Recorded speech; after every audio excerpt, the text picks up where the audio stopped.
જૂનાગઢ કૃષિ યુનિવર્સિટી ખાતે સમગ્ર ગુજરાતમાંથી 50 જેટલા આગાહીકારો ભેગા થયા હતા અને તેમાં આગામી વર્ષને લઈને આગાહીકારોએ પોતાની રીતે આગાહી રજૂ કરી હતી, જેમાં મૂળી તાલુકાના ધર્મેન્દ્રગઢ ગામના સરપંચ વાસુદેવ માતરિયાએ ભડલી વાકયો, લોકવાયકા, વનસ્પતિના લક્ષણો, આકાશમાં કસની તારીખો, ઝાકળ સહિત બાબતોની નોંધ કરી આગાહી કરવામાં આવી હતી, જેમાં આગામી વર્ષમાં જૂન 4 થી 8 વરસાદ હોવાનું અને બાદ 20 દિવસથી વધુ સમય સુધી વરસાદ ન હોવાનું અને બાદમાં 1 જુલાઈથી ખૂબ જ સારો વરસાદ હોવાના અનુમાન સાથે આગાહી કરવામાં આવી હતી।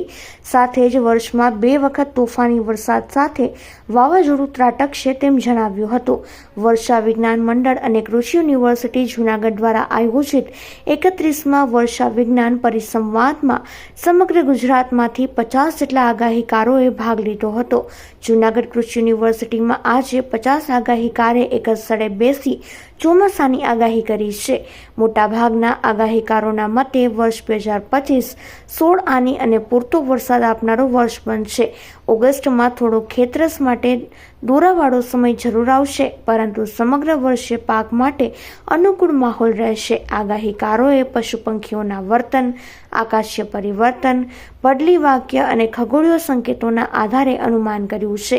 આ કાર્યક્રમ કૃષિ મંત્રી રાઘવજી પટેલ સહિત યુનિવર્સિટીના પદાધિકારીઓ ઉપસ્થિત રહ્યા હતા।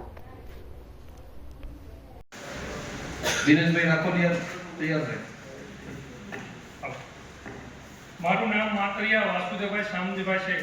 મારું ગામ ધર્મેન્દ્રગઢ, તાલુકો મૂળી, જિલ્લો સુરેન્દ્રનગર।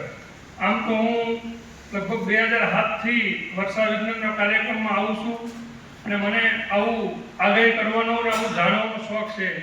એટલે આજે વખતે મેં પહેલી વાર આગાહી કરી છે। એમાં આગાહી હું ઝાડ ઉપર અને અમારે દિવાળી પછીના જે ખાસ કરીને ઝાકળ આવે, ઝાકળની તારીખ લખી અને હું આગાહી કરું છું।